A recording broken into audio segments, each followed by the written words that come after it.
Hello friends, welcome to trade market. कैसे हो सभी लोग। बात लेते हैं निफ्टी की, मंडे सेशन की, और आने वाले हफ्ते में क्या रहेगा, कैसे पे करना है, सबको समझेंगे।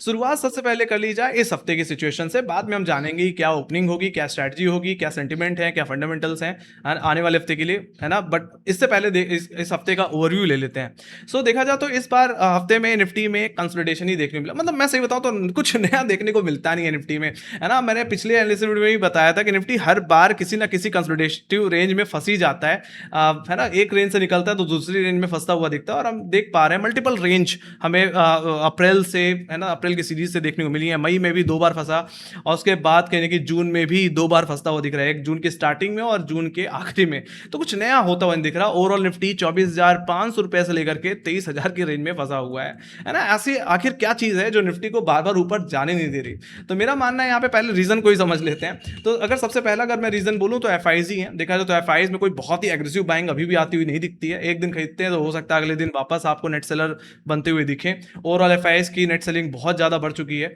और यहाँ पे अब एक्सपेक्टेशन यही है कि अब इतना पीक होने के बाद अब यहाँ पे जो नेट सेलिंग है वो थोड़ी कम होगी, एफ दोबारा खरीदारी करेंगे, है ना। तो इस उम्मीद में मार्केट बार बार थोड़ा सा रिकवर भी हो रहा था, और उम्मीदें तब बढ़ गई जब है ना ये जियोपॉलिटिकल टेंशंस खत्म हो गई, जो कि यूएस और ईरान के बीच में चल रही थी। यहाँ पे डील्स और निगोशिएशन होते हुए दिखे हैं, जिसके चलते स्ट्रेट ऑफ हॉर्मुज़ अब खुल गया है, व्यापार अब आराम से हो रहा है, और क्रूड ऑयल में भी हमने अच्छी खासी गिरावट देखी, है ना, जिसके चलते बाजार में थोड़ा सा तो मूड माहौल अब सुधरता हुआ दिख रहा है। बट ऐसा क्या है कि अभी भी निफ्टी नहीं चल रहा।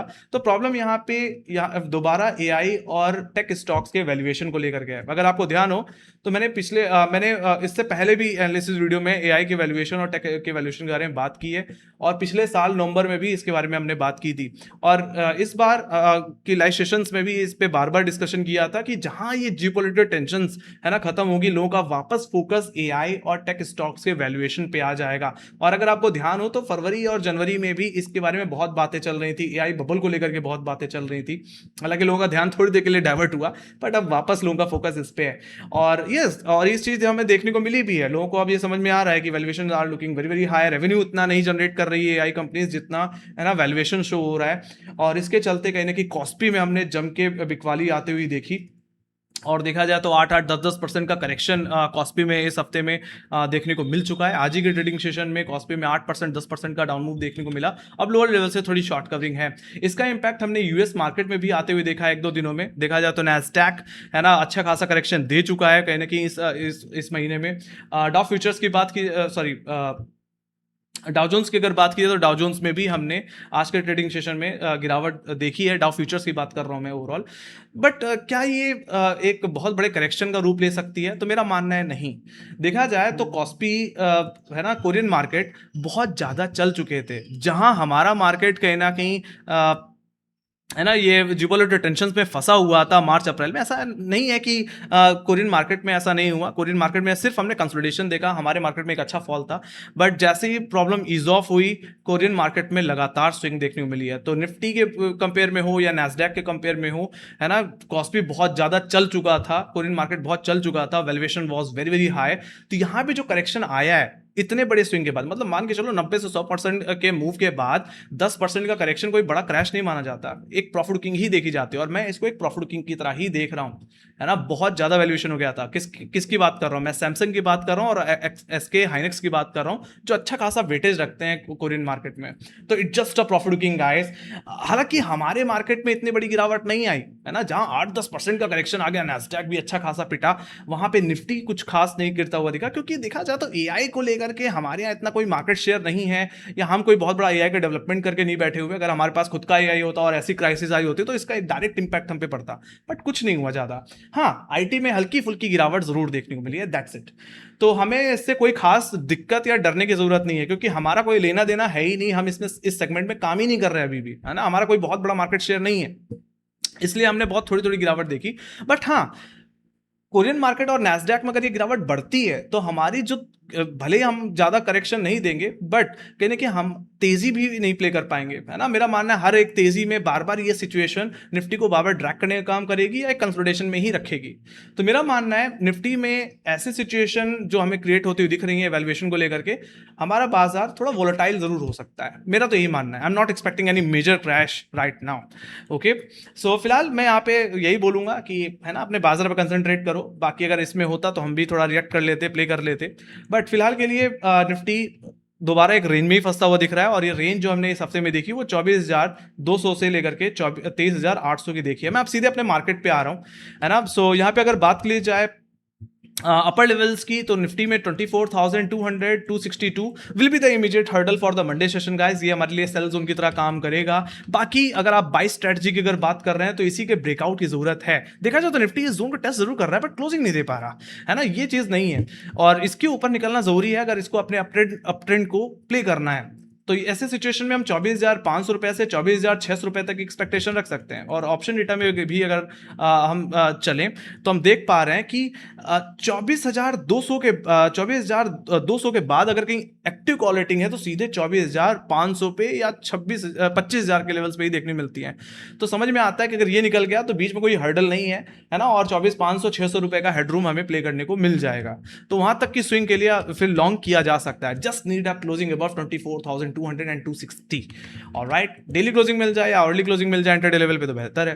बाकी वहीं पे लोअर लेवल्स की बात करी जाए तो 24,000 पे काफी हैवी पुट राइटिंग हम देख रहे हैं मंथली कॉन्ट्रैक्ट में। वापस चलते हैं यहाँ पे, अगर आप ध्यान से देखें तो हमने फ्राइडे सेशन में काफी अच्छा वाई इंडिकेट होते हुए देखा, थर्सडे में सॉरी। तो ये हमारे लिए सपोर्ट और बाई जोन की तरह काम करेगा। इन केस अगर निफ्टी फ्लैट ओपन होता है मंडे सेशन में तो 24,000 का जोन आपके लिए बाई जोन होगा। यहां पे मैंने रेफरेंस के लिए एक राइजिंग ट्रेंड लाइन का भी यूज कर रखा है जिसको मैंने मार्क किया है जून सीरीज के लो से। इस ट्रेंड लाइन पे इस हफ्ते पे भी हमने वी शेप रिकवरी शो की और इस ट्रेंड लाइन का क्रॉस ओवर 24,000 ही है। तो एक बार यहाँ पे आप लॉन्ग ट्राई कर सकते हैं अगर आप बहुत ही एग्रेसिव ट्रेडर हैं।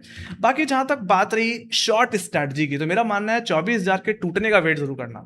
इंटरडे लेवल पे 15-20 मिनट अगर इसके नीचे सस्टेन कर जाए definitely you can go for short. मेरा मानना है गिरावट निफ्टी को ले जा सकती है 23,800 780 की तरफ। एक बात है कि अगर निफ्टी की 24,000 के नीचे जाता है तो मैं इस गिरावट को एक प्रॉफिट बुकिंग की तरह देखूंगा, दैट्स इट। क्योंकि देखा जाए तो निफ्टी अभी भी अपने इंपॉर्टेंट मूविंग एवरेजेस के ऊपर है, अभी इस पे बात भी करेंगे।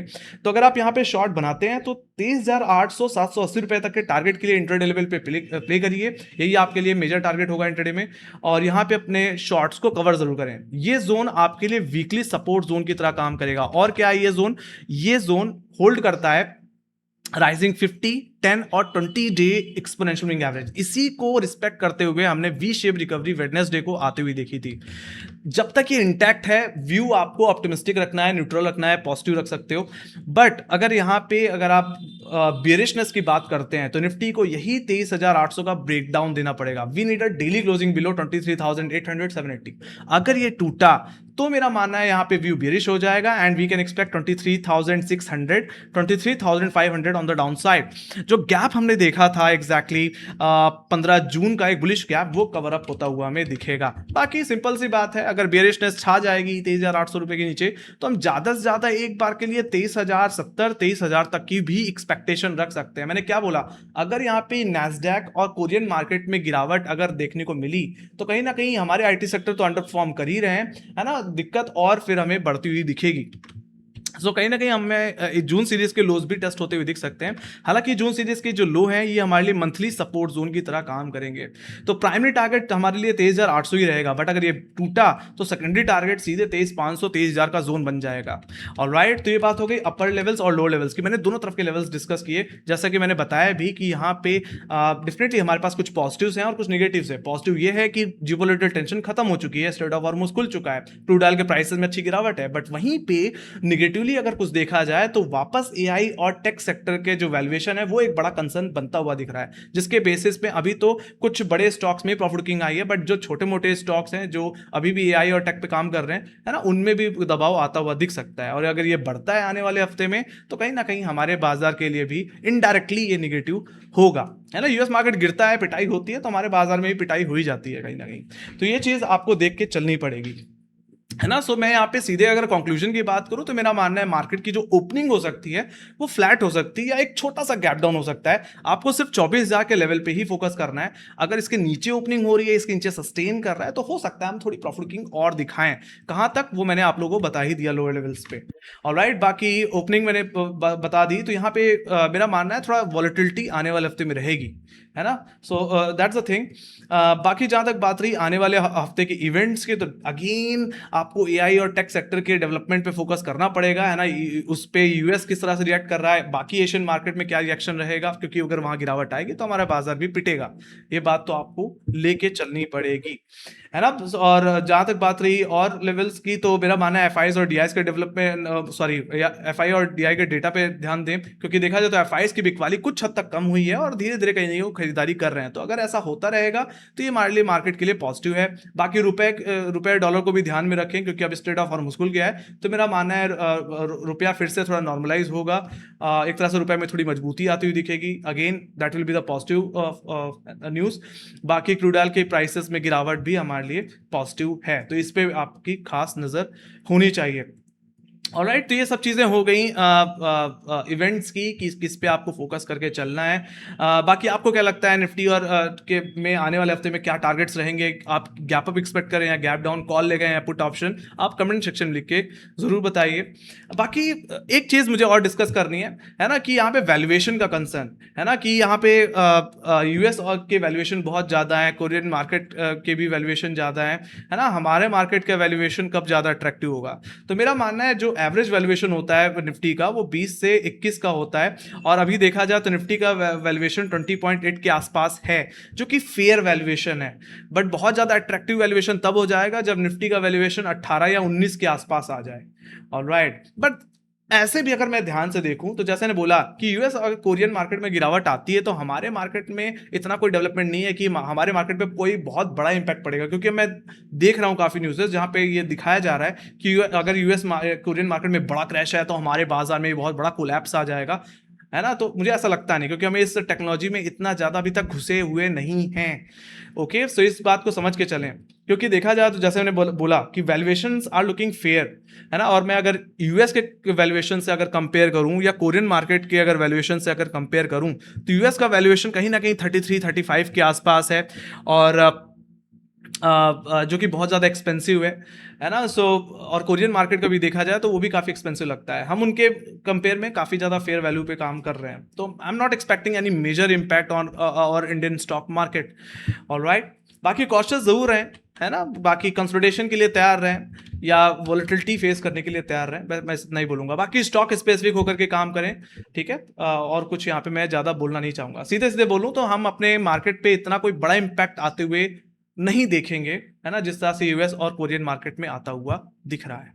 ओके, सो यही चीजें थी जो आप लोग के साथ शेयर करनी थी, एनालिसिस भी शेयर कर दी। आई होप आप लोगों को मजा आया होगा। सो अगर पसंद आई तो make sure guys like share subscribe दबा दिया करो। काफी लोग लाइक शेयर सब्सक्राइब नहीं दबाते, दबा दिया करो। मार्केट से रिलेटेड जितने अपडेट्स रहती हैं वो अपने सोशल मीडिया हैंडल्स पे शेयर करते हैं, लिंक आपको डिस्क्रिप्शन बॉक्स में मिल जाएगी। इसी के साथ thank you very much for watching. Bye bye guys, see you next video, take care guys, love you, bye bye.